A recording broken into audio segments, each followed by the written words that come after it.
What's up everyone, MonkeyDude22 here for another Xbox tip, trick, or tutorial video, and in this video today, I'm going to show you how to designate your Xbox One console as the home console. Of course, there's a few things to note with setting a console as the home console.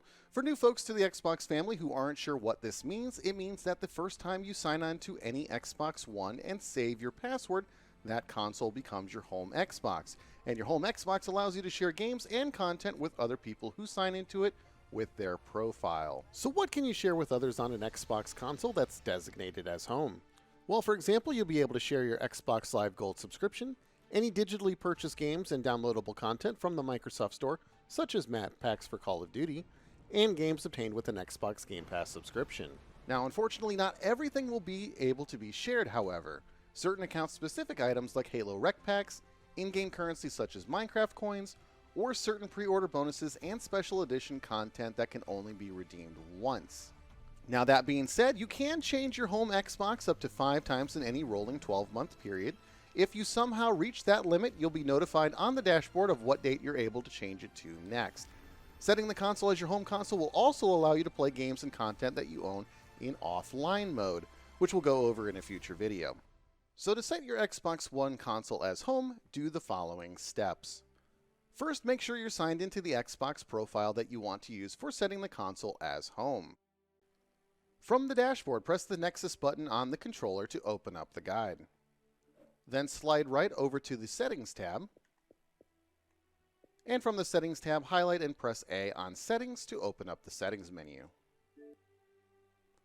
From the Settings menu on the General tab, highlight and press A on Personalization.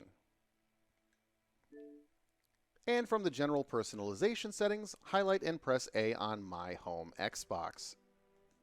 Now from this screen here, if you're signed in using to the account which doesn't currently have the console set as home, you'll have an option here that says Make This My Home Xbox.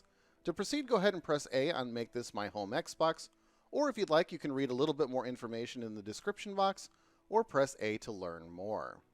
Once you're ready to make this your home Xbox, go ahead and press A on Make This My Home Xbox, and press A again to confirm.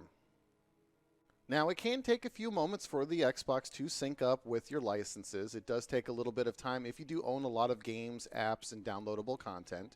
But please be patient, it is working in the background. But once the operation completes, you'll now see that this is your home Xbox, so people can play your downloaded games without you signing in. If you have gold, your whole household gets to enjoy the gold benefits on this Xbox. If you then wanted to remove for any reason your home Xbox association with this gamertag, you can press A on Remove This as My Home Xbox. And that's all there is to it. If you have any comments, questions, or suggestions for future videos, please let me know by leaving a comment in the comments section below. I try to respond to those as quickly as I can, but for more information on home console associations, you can also visit support.xbox.com or the Xbox Assist app on the console. If this video was helpful, please let me and others know by clicking that like button, and consider subscribing for more videos just like this. I'm MonkeyDude22, thanks so much for watching, and I'll see you in the next video.